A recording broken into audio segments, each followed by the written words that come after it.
Next topic है हमारा chapter के अंदर shortest distance between two lines. तो बड़ा इम्पॉर्टेंट एंड बड़ा इजी टॉपिक है, तो बड़े ध्यान से समझना। इसमें बेटा तीन तरह की सिचुएशंस आती हैं जो हमने डिस्टेंस निकालना है दो लाइंस के इन बिटवीन। वो जो दो लाइंस हैं वो बेटा आपस में पैरेलल भी हो सकती हैं। वो जो दो लाइंस हैं वो आपस में हो सकता है कि वो एक दूसरे के साथ इंटरसेक्ट करती हों, और ऐसा भी हो सकता है कि ना ही लाइंस आपस में इंटरसेक्ट करती हों और ना ही वो आपस में पैरेलल हों। तो सबसे पहले मैं सिचुएशन लेता हूँ जब दो लाइंस आपस में इंटरसेक्ट करती हैं। तो देखो बेटा, अगर दो लाइंस एक दूसरे को इंटरसेक्ट करेंगी तो इस केस में जो शॉर्टेस्ट डिस्टेंस रहेगा वो बेटा ज़ीरो होएगा, क्योंकि लाइंस जो हैं वो एक दूसरे को मिल रही हैं, एक दूसरे को इंटरसेक्ट कर रही हैं। ठीक है, तो ये वाली सिचुएशन आपको कभी भी क्वेश्चंस के अंदर नहीं मिलेगी। ठीक है, आपको दो तरह की सिचुएशंस क्वेश्चन के अंदर मिलेंगी, एक जिसमें लाइंस पैरेलल होंगी और दूसरा सिचुएशन रहेगा जिसमें लाइंस ना तो इंटरसेक्ट करेंगी और ना ही जो लाइंस होंगी वो आपस में पैरेलल होंगी। ठीक है, तो सेकंड सिचुएशन है जिसमें लाइंस आपस में क्या होंगी, पैरेलल होंगी। ठीक है, तो अगर दो लाइंस पैरेलल हैं तो उनके बीच में जो ये वाला परपेंडिकुलर डिस्टेंस रहेगा, ये वाला हमारा शॉर्टेस्ट डिस्टेंस रहेगा। ठीक है, ओके बच्चे, तो ये वाली सिचुएशन हमने इस टॉपिक के अंदर स्टडी करनी है। थर्ड सिचुएशन है, उसमें क्या है, उसमें ऐसा है कि दो लाइंस रहेंगी which are neither intersecting nor parallel. मतलब ना ही लाइंस इंटरसेक्ट करती होंगी एक दूसरे को और ना ही वो आपस में पैरेलल होंगी। तो बेटा इस तरह की लाइंस को हम बोलते हैं स्क्यू लाइंस। जो लाइंस पैरेलल भी ना हो आपस में और एक दूसरे को इंटरसेक्ट भी ना करें, तो इस तरह की जो लाइंस हैं उनको हम बोलते हैं स्क्यू लाइंस। सेकंड वाला जो हमारा केस है वो है पैरेलल लाइंस का। सेकंड और थर्ड केस हमने इस टॉपिक के अंदर स्टडी करना है। जो फर्स्ट केस है वो इस टॉपिक के अंदर नहीं आता, क्योंकि उसमें जो शॉर्टेस्ट डिस्टेंस है वो तो ज़ीरो रहेगा। ठीक है, तो अभी जब कभी भी आपको इस टॉपिक से रिलेटेड क्वेश्चन आए तो क्वेश्चन कैसे आएगा, वहाँ पे आपको पूछा जाएगा find the distance between two given lines. तो आपको दो लाइंस की इक्वेशन दी होंगी।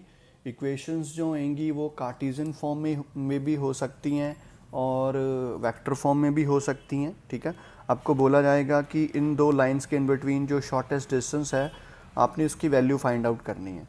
तो जब कभी भी आपको ऐसा क्वेश्चन आए तो सबसे पहला काम आपने क्या करना है, आपने ये कंफर्म करना है कि lines whether the lines are parallel और स्क्यू लाइंस। तो बेटा देखो, स्क्यू की तो कोई कंडीशन नहीं है, लेकिन पैरेलल लाइंस की कंडीशन है। वो कंडीशन क्या आती है, A1/A2 equals to B1/B2 equals to C1/C2। अगर ये वाली कंडीशन होल्ड करे तो आप समझ जाना कि जो लाइंस हैं वो आपस में पैरेलल हैं। ठीक है, जस्ट लाइक दैट ये रहेगा पैरेलल का सिचुएशन। जैसे ये दो पेन मैंने आपके सामने रखे हैं, इस टाइम ये दोनों पेन्स क्या हैं, ये हर दोनों ही पेन एक एक लाइन को रिप्रेजेंट कर रहे हैं, और इस टाइम ये दोनों ही लाइंस जो हैं वो आपस में पैरेलल हैं।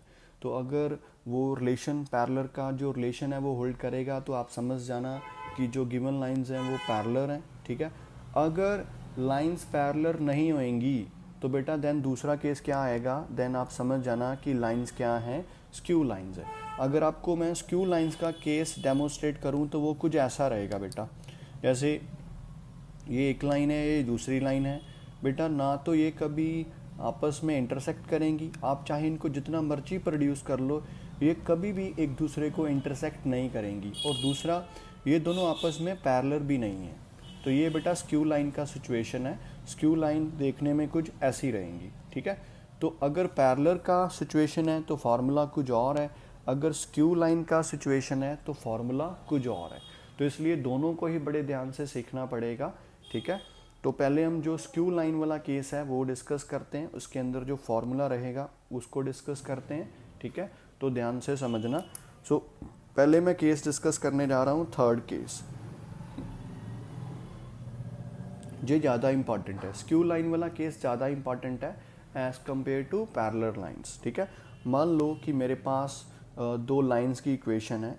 जो फर्स्ट वाली लाइन है वो L1 है, उसकी इक्वेशन है मेरे पास x minus x1 upon A1 equals to y minus y1 upon B1 equals to z minus z1 upon C1। जो दूसरी लाइन है उसका नाम हम L2 रख लेते हैं, उसकी इक्वेशन है x minus x2 upon A2 y minus y2 upon B2 is equals to z minus z2 upon C2। तो ये मेरी दो लाइंस की इक्वेशन है, ठीक है। सपोज कर लेते हैं कि ये दोनों की दोनों लाइंस क्या हैं, आपस में स्क्यू हैं। तो अभी मैंने इनके इन बिटवीन जो शॉर्टेस्ट डिस्टेंस है उसका वो मैंने पता करना है। तो बेटा शॉर्टेस्ट डिस्टेंस का फॉर्मूला क्या है यहाँ पे, बेटा वो फॉर्मूला है, ऊपर आएगा डिटर्मिनेंट, ठीक है।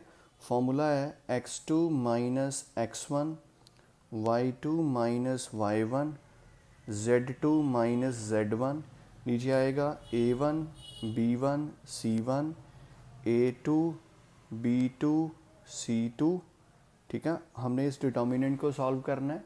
अभी यहाँ पे a1 b1 c1 जो फर्स्ट लाइन है उसके डायरेक्शन रेशियोज हैं, a2 b2 c2 जो हमारी सेकंड लाइन है उसके डायरेक्शन रेशियोज हैं, x1 y1 z1 बेटा उस पॉइंट के कोऑर्डिनेट्स हैं जिसमें हमारी L1 जो लाइन है वो पास करती है, x2 y2 z2 हमारी वो लाइन है जिसमें वो पॉइंट के कोऑर्डिनेट है जिससे हमारी L2 वाली लाइन पास करती है। तो ये ऊपर वाली टर्म है, ये न्यूमरेटर में आएगा और डिनोमिनेटर में आएगा। यहाँ पे देखो आएगा हमारे पास a1 b2 minus a2 b1 whole square plus next आएगा बेटा b1 c2 b2 c1 whole square, next आएगा बेटा c1 a2 minus c2 a1 का होल स्क्वायर एंड पूरे के ऊपर अंडर रूट, पूरे के ऊपर बेटा अंडर रूट आएगा। तो ये हमारा फॉर्मूला है, ठीक है। ये वाला फॉर्मूला मैंने तब यूज़ करना है जब मेरे को जो लाइंस हैं मेरे को मालूम पड़ जाए कि जब लाइंस जो मेरे को गिवन है वो स्क्यू लाइंस हैं। ओके बच्चे, तो एंड एक चीज़ और है, ये वाला फॉर्मूला आप तब यूज़ करो जब आपको मालूम है कि आपकी जो लाइंस की इक्वेशंस आपको गिवन है वो कार्टेशियन फॉर्म में है। अगर लाइंस की इक्वेशन बेटा वेक्टर फॉर्म में गिवन है तो देन थोड़ा जो फॉर्मूला है वो बेटा थोड़ा सा चेंज हो जाएगा। ये कार्टेशियन फॉर्म में अगर हो तो तब आपने ये वाला फॉर्मूला यूज़ करना है। ये कार्टेशियन फॉर्म में इक्वेशन है जो मेरे को गिवन है। अगर वेक्टर फॉर्म में इक्वेशंस गिवन हो, जैसे मान लो जो फर्स्ट लाइन है उसकी इक्वेशन है, दूसरा सिचुएशन L1 लाइन की इक्वेशन मान लो वेक्टर फॉर्म में गिवन है आपको, r vector is equals to a1 vector plus lambda time b1 vector, ठीक है। ये मैंने आपको बताया था ना equation of line in vector form, उसका जो कम्पैक्ट फॉर्म होता है ये उसका कम्पैक्ट फॉर्म है, ठीक है।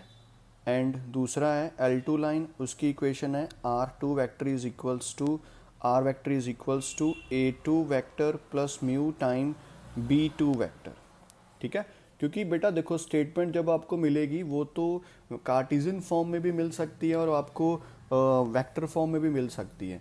तो अगर कार्टेशियन फॉर्म में इक्वेशन गिवन हो तो ऊपर वाला फॉर्मूला आप यूज़ कर सकते हो, अगर इक्वेशन वेक्टर फॉर्म में गिवन हो तो आप जो भी मैं आपको फॉर्मूला बताने जा रहा हूँ आप वो वाला फॉर्मूला यूज़ कर सकते हो, ठीक है। तो शॉर्टेस्ट डिस्टेंस का फॉर्मूला क्या आएगा, वो बेटा बनेगा magnitude of b1 vector cross b2 vector dot a2 vector minus a1 vector, बीच में बेटा डॉट प्रोडक्ट है, नीचे आएगा बेटा magnitude of b1 vector cross b2 vector. ठीक है, ये वाला फॉर्मूला आप यूज़ कर सकते हो। ओके बच्चे, तो ये दोनों फॉर्मूले हैं, सिचुएशन पे डिपेंड करता है। ऐसी बात नहीं है कि अगर आपको इक्वेशन वेक्टर फॉर्म में गिवन हो तो आप ये वाला फॉर्मूला नहीं यूज़ कर सकते हो जो मैंने आपको कार्टेशियन फॉर्म में बताया, आप वो भी यूज़ कर सकते हो। ये तो आपकी खुद की मर्जी है कि आप कौन सा वाला फॉर्मूला यूज़ करना चाहते हो। ठीक है, मैंने आपको दोनों फॉर्मूले बता दिए हैं। ठीक है जी, तो ये हमारा है जब लाइन हमें जो हमारे पास लाइन गिवन होंगी वो स्क्यू लाइंस होंगी। अगर बेटा लाइंस पैरेलल होंगी आपस में तो देन हमने कौन सा फॉर्मूला यूज़ करना है तो वो हम नेक्स्ट डिस्कस करते हैं आपके साथ।